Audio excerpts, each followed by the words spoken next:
This lake was man-made 65 to 70 years ago. This was the original Naples Botanical Gardens, started in 1919 and converted to a zoo in 1969. We are backing up into brackish water, which is a combination of salt and fresh water.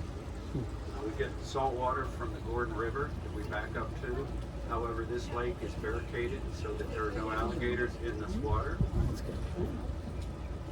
If you see something in the water that looks like maybe it might be, it's either a coconut or maybe it's turtle.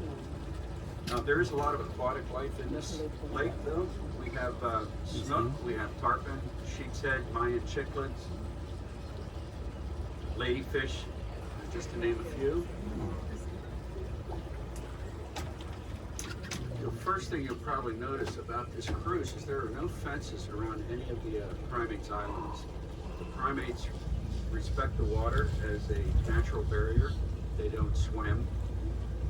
Each primate species has two islands. If you look to your left, up to the ahead of us to our left, it houses a bonded pair of Simon gibbons. You can see one looking around. He's behind a tree right now, but we'll get closer. Simon gibbons are old world apes, meaning they're from the eastern hemisphere. They are indigenous to Southeast Asia. There he is walking across the fire hoses. Southeast Asia, Thailand, Sumatra. They're lesser apes, not to be confused with greater apes. Greater apes are baboons, orangutans, gorillas. They can get up to 350, 400 pounds. These guys top out at about 40. If you were here earlier this morning, did you hear the loud calling, singing of these guys? They do that every morning. It's a bonding thing that they do. In the wild, it's more territorial, but it's also because they're a bonded pair. They're reaffirming their bond with one another. So they'll sing for about 10 minutes almost every morning. It's really remarkable. They can be heard for up to 2 miles from the zoo. I think the only louder primates that I can think of are my grandchildren. No, actually, there is a howler monkey that can be heard for up to 4 miles. That's called what's called brachiation, the hand-over-hand movement. They have ball and socket joints in their wrists as well as their shoulders, so they're able to propel at a remarkable pace as well as turn on a dime. They have the gular sac under their neck, which enables them to do this very loud vocalizations. He's the male, that's Bunye. He has about 10 to 12 different vocalizations, but the female is louder of the two. He's coming over to pay us a visit, I think. Very protective of his mate.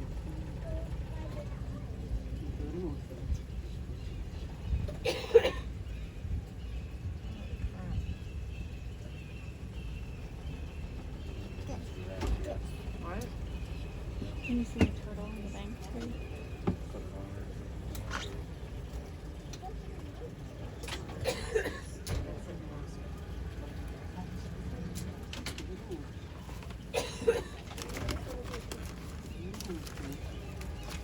Very long arms they use obviously for balance. They are an arboreal species, meaning in the wild they spend about 95 to 100% of their time in the treetops. Sleep, eat, drink. They drink rainwater, they eat fresh leaves, and that's where they stay. Hello, Bunye. Directly ahead of this island, there's some man-made buildings. It's a Lakeside Cafe. We have restrooms right there, and they're directly in front of the giraffe exhibit, which at 12 o'clock is to meet the keeper of the giraffes. See you, Bunye. Maybe we'll see you on the back side of the cruise. Now, as we approach these islands to the right of us, in front of us, you see this other boat pulled up. That's our zookeepers. It's home to some old world monkeys, black and white colorless monkeys. They're indigenous to Central Africa, the Congo and Chad area.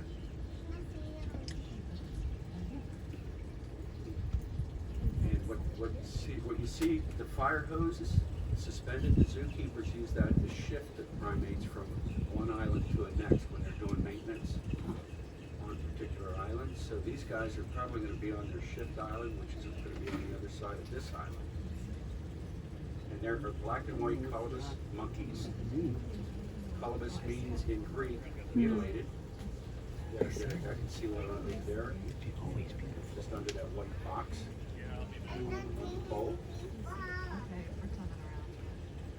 Colobus in Greek means mutilated. They're not mutilated, they just don't have thumbs per se. Doesn't slow them down from getting around. They can propel, they can leap up to 35 feet. And they can free fall up to 50 feet. Holy cow.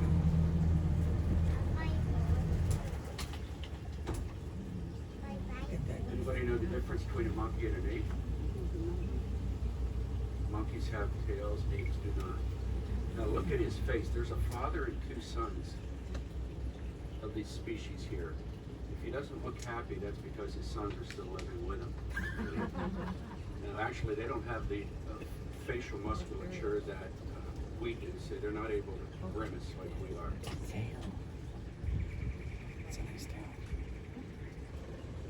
They use those long tails and manes to help with their trajectory, as well as slowing them down in the descents.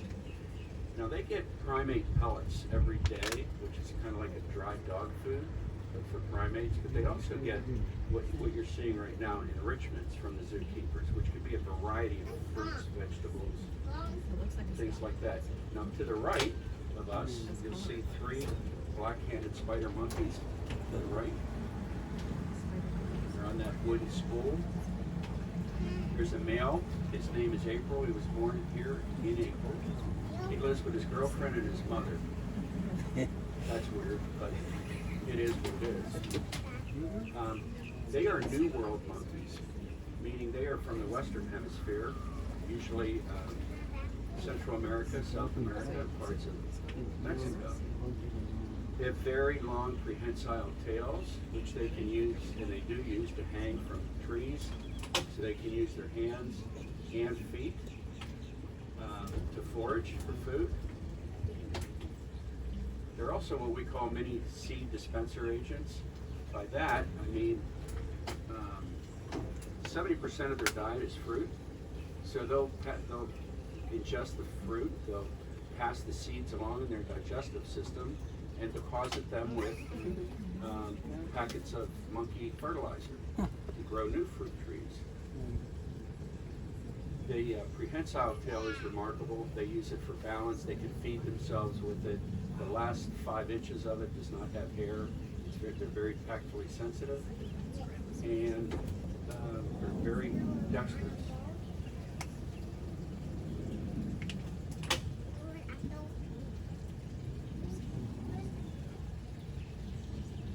That's April, bright orange. That's the male.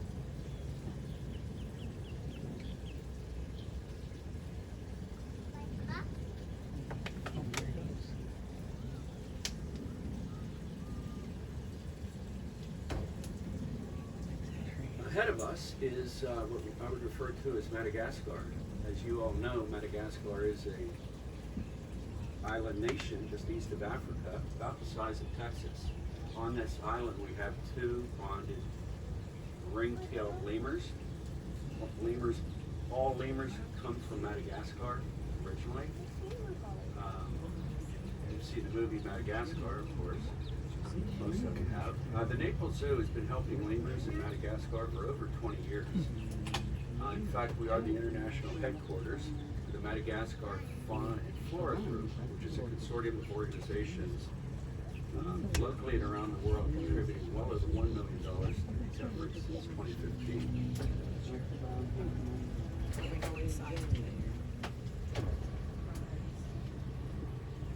So they should be up around the center of the tree, large tree. In fact, a portion of your ticket to get in today has been donated to one of these causes, so thank you for your Can you see the contribution. right of When we spot these guys, you'll first see their tails, long reins. Oh, I see the tail. I see one right there, the tail hanging. I see 2 tails, one on the left and one on the right. Oh, there's two of them up there. I see them. See if we can't get a better look up. Now, they are a matriarchal society, meaning that women are in charge, like my house. Actually, so the movie Madagascar, there was a King Julian. He's kind of a fraud, because there are no such thing as kings in a species, just queens. The males will, they do what's called stink fights to get the affection of the female, the queen. So the males, they'll rub their tails aggressively on their sweat glands in their wrists and on their back, and get them as musky and smelly as possible, and then they'll fling their tails at one another, and whoever has the smelliest tail wards off the inferior males and wins the affection of the queen. Strange but true. If you look way up to your right, way up in the dead tree, that's an osprey.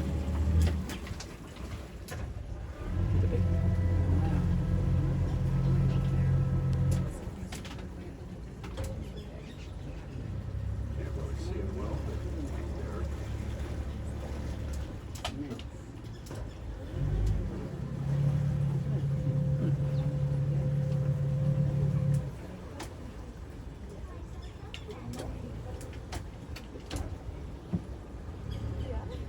The word lemur in Latin means spirit or ghost. These lemurs have very, very large eyes for their size.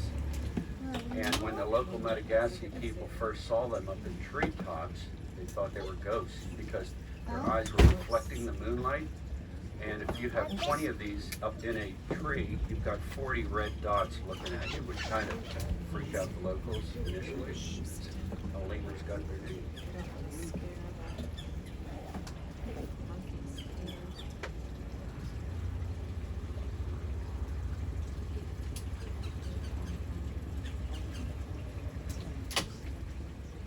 See them on the bench?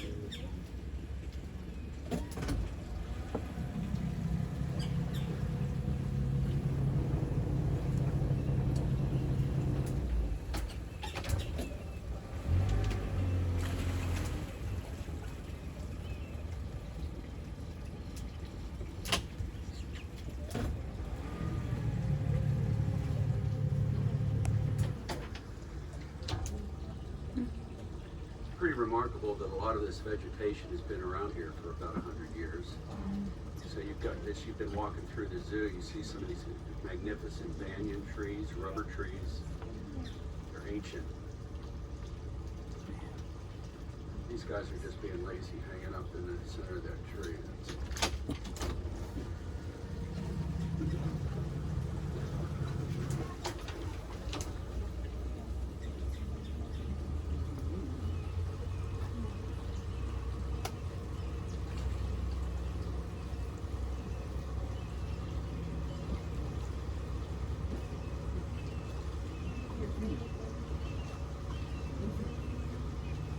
There are the Simon gibbons directly ahead of us across the lake. Both of them are out and about on the fire hoses, which have been donated by the Naples Fire Department. It's a great recycling effort. Like I said, the zookeepers use them to shift the primates from one island to another while they're doing maintenance.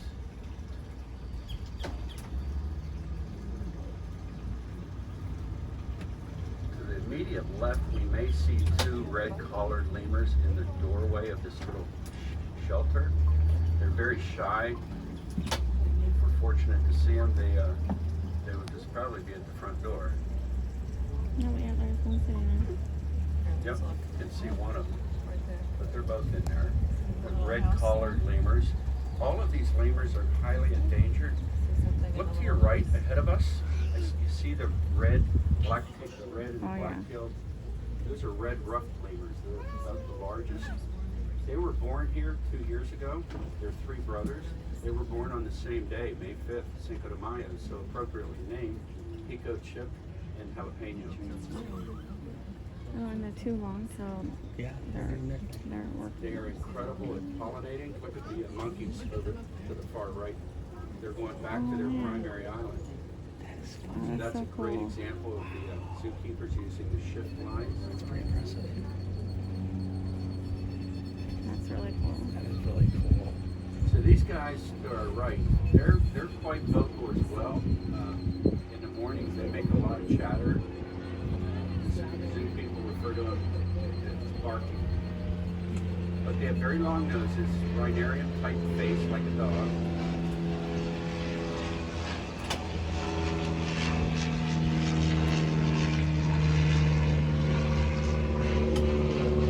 Their faces in different plant lives and orchids, drink the nectar, go to another plant, and they just cross-pollinate.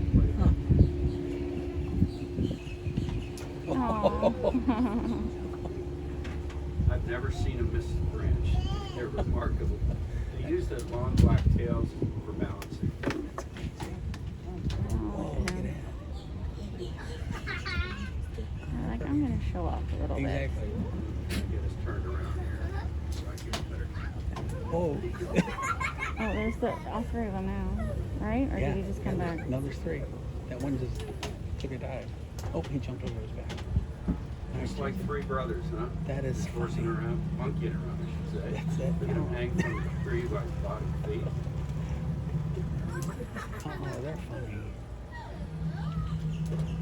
I like that. They're fast. Oh. Oh, now there's They all are three. the larger of the lemur species. Look at it. Okay. Oh, they're having a good time. That was funny. I like that. I've never seen monkeys like this before. We have another set of primates up to our left as I get the boat turned around. We have a buff BUFF cheek gibbon. They're indigenous to the Vietnam, Cambodia area. And we have a black-handed spider monkey. What's interesting about these two guys is their ages. These primates lived about 20-25 years in the wild. The buff cheek gibbon, which has some light-colored cheeks when he comes out, you see him. He's 30 years old. And the black-handed spider monkey is 48, Oh, wow. which is remarkable. There's the spider monkey just crawled into the house. We attribute their longevity to the fact that they get fed very well. They have excellent veterinary care here. They're retired and they have waterfront island property, and they Yes. that can life really get. They are very spoiled. Up, up, up. Another good spot to see these two species, if they're not out right now, is directly in front of us. It's called Lookout Point, Is that, directly in front of the zebra exhibit. are those iguanas on there? That is an iguana. And there's the buck cheek gibbon up in the tree. I think he's just nibbling on some enrichments. Normally he's swinging around like the Siamang gibbons do. That's really cool. Those are big iguanas. And then you see right there, there's the monkey. Now, yeah, that is an iguana. Sometimes that gibbon will come down and swat the iguana off the island because he's still in his tree. But like I said, anytime today you can go directly in front of us, feed fish, or just sit there and watch these guys as you see them spinning around. We're going to head back to the dock. Please stay seated. Keep your arms and hands inside the boat, especially as we get up to the dock. It's 11:30. 12 o'clock is meet the giraffe keeper. 1 o'clock is meet the keeper of the python, which is interesting. We have activities all afternoon. Remember, you can feed the giraffes anytime between 10 and 3, except at 12 when the keeper is speaking during her educational piece. Before you get off, make sure you don't leave anything on the boat: phones, keys, water, anything that you may have brought on.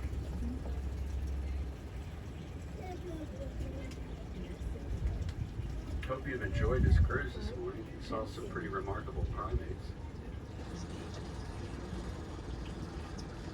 You had to put up with me.